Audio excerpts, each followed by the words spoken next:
नमस्कार मैडम, आपका स्वागत है हमारे चैनल पे। अभी डी.वाई. पाटिल स्कूल में हम आए हुए हैं। कैंपस में हम लोग घूमे हैं, सारा शूट किए हैं, बच्चों से भी मिले।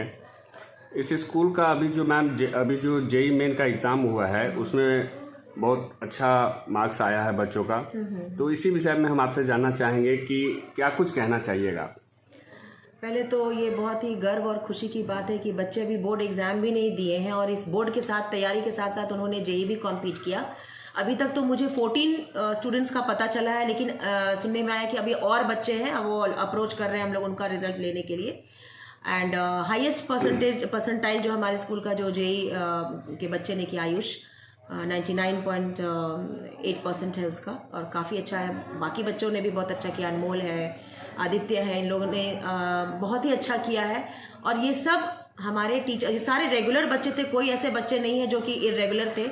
हमारे यहाँ सारे रेगुलर पढ़ाई होती है और ये सब टीचर्स के मेहनत का ही फल है कि टीचर्स ने बहुत मेहनत किया बच्चों को और बहुत अच्छी तैयारी करवाई। और हमारा टीचिंग का जो टेक्निक ही ऐसा है कि हम कॉम्पिटिशन्स के बेसिस पे हम उनको तैयारी करवाते हैं। ऐसा नहीं कि सिर्फ सिलेबस को तैयारी करवाते हैं, बोर्ड के सिलेबस को तैयारी कराते हैं।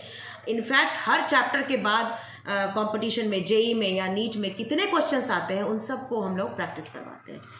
मैम, कहीं ना कहीं पटना के अधिकतर स्कूल में कोर्स को सिर्फ कंप्लीट कराया जाता है जी, लेकिन अभी जो रिजल्ट इस स्कूल का आया है उसको देखते हुए ये कहा जा सकता है कि कोर्स के साथ साथ कॉम्पिटिटिव एग्जामिनेशन की भी तैयारी यहाँ पे शुरू से ही कराई जाती है बच्चों को। बिल्कुल 6 क्लास से हम लोग शुरू कर देते हैं।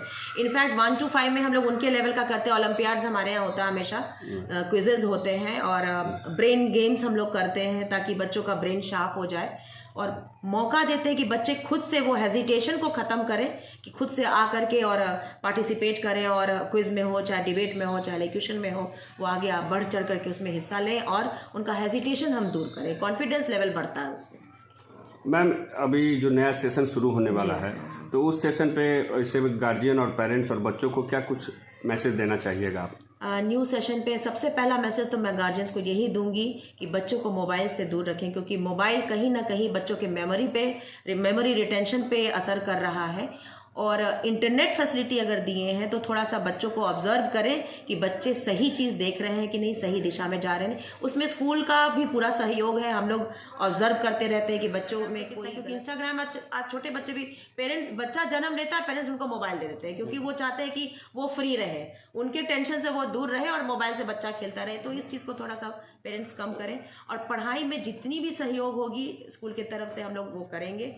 और पेरेंट्स का जो एनकरेजमेंट है, मार्क्स के लिए कंपेयर नहीं करें कि देखो तुमको इतना आया, तुमको उतना। इससे बच्चों में क्या होता है, बच्चे डिप्रेशन में चले जाते हैं। बच्चों को प्रोत्साहन करना, ठीक है इस बार 50 लाए तो अगले बार 70 लाओगे, मेहनत करो, और सेल्फ स्टडी पे ज़्यादा ध्यान दें, कोचिंग पे ज़्यादा डिपेंड ना करें। ओके मैम, आपका परिचय? मैम, मेरा नाम अनीता सिंह है और मैं इस एजुकेशन फील्ड में 32वां साल है ये मेरा, और करीब 20 साल से ऊपर मैं एज अ प्रिंसिपल काम कर रही हूँ। CBSE स्कूल्स में ही मैंने काम किया और मैंने एज अ टीचर करियर शुरू किया था, और मेरे पढ़ाए हुए बच्चे मुझसे भी ज़्यादा अभी अच्छे पोस्ट पे हैं और अच्छा कमा रहे हैं। उनके भी बच्चे अब स्कूल में एडमिशन दाखिला लें। हमारे चैनल के साथ बात करने के लिए आपका बहुत बहुत धन्यवाद। अभी हम लोग डी.वाई. पाटिल स्कूल में आए हैं। यहाँ पे जेई मेंस का रिजल्ट निकला है। जेई मेंस के रिजल्ट में आप लोगों ने सक्सेस किया है। क्या कुछ कारण मानते हैं अपने सक्सेस के पीछे?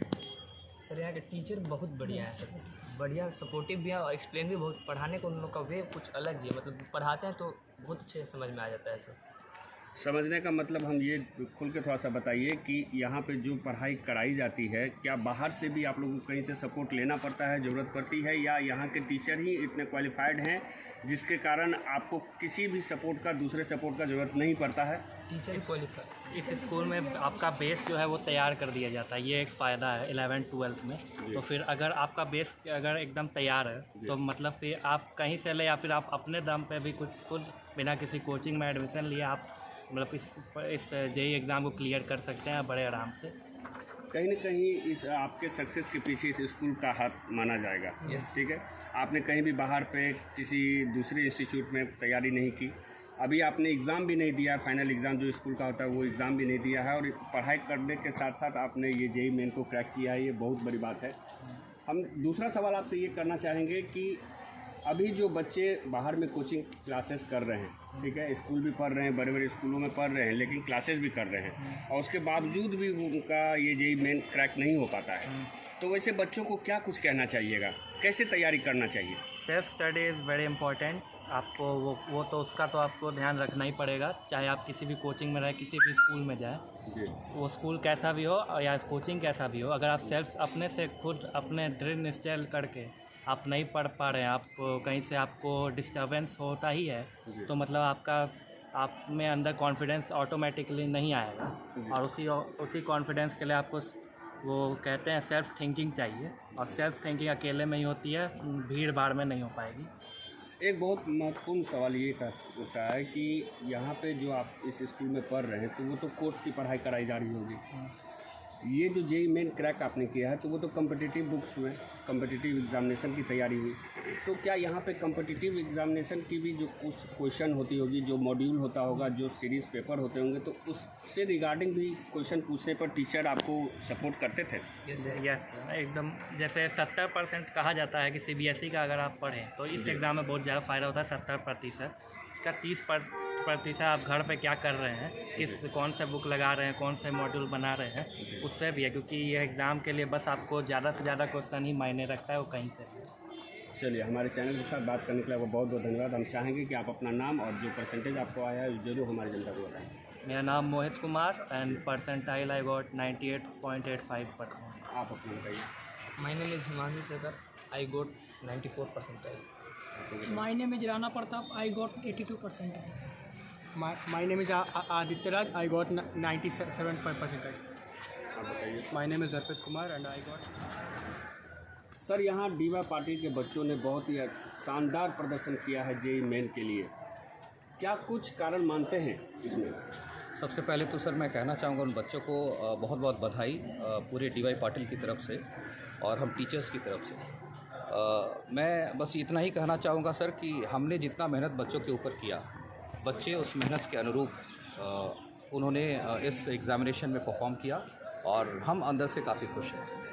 सर, ऐसा है कि जो मेहनत तो सभी बच्चों पे किया जाता है, लेकिन कुछ ही बच्चे उसको हासिल कर पाते हैं, उसके पीछे चल पाते हैं, तो जो बच्चे इस बार सक्सेस नहीं हो पाए हैं या जेईई मेन क्रैक नहीं हुआ है, वैसे बच्चों को क्या कुछ कहना चाहिएगा? उन बच्चों के लिए सिर्फ इतना ही है सर कि कंसिस्टेंटली उनको कोशिश करते रहना है, जैसा कि मतलब एक सर हमारे हाथों की पांचों उंगलियां एक बराबर नहीं होती हैं जी, उसमें भी बड़ा ही छोटा ही होता है, तो वैसे ही क्लास के बच्चे हैं, कोशिश हर किसी के ऊपर होती है, उसमें से कुछ है, घर में भी आपके बच्चे होंगे, सारे बच्चे तो नहीं है कि सब कुछ निकालेंगे, कोई मेडिकल कोई वो, कुछ उनका इंटरेस्ट ऑफ फील्ड भी होता है।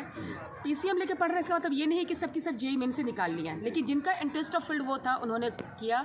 कुछ और भी बच्चे हैं जिनका परसेंटाइल थोड़ा कम है तो वो सामने नहीं आ पाए हैं, बट हमारे यहाँ से टोटल 14 बच्चे हैं जिन्होंने निकाला है, और तो अभी तो और बच्चे लौट गए हैं। सर सारे बच्चे जो भी दिशा निर्देश उनको दिया जाता है उसको वो पालन करते हैं, उसको फॉलो करते हैं, यही कारण है कि हमारा इतना अच्छा रिजल्ट हुआ है। और नेक्स्ट एग्ज़ाम अप्रैल में होगा और ये लोग और ज़्यादा इम्प्रूव करेंगे, और जब कुछ जो जिनका कम आया मार्क्स वो अप्रैल वाले में फिर से अपीयर होंगे। एक बहुत बड़ी बात यह है सर कि हम टीचर्स उन सारे बच्चों के साथ निरंतर टच में बने हुए हैं, जो बच्चे कुछ नंबर से क्वालिफाई नहीं कर पाए या जिन बच्चों का परसेंटाइल थोड़ा कम आया है, उनके साथ हम निरंतर टच में बने हुए हैं, ताकि उनको जिस प्रकार का असिस्टेंस चाहिए हम उनको देने के लिए तैयार हैं।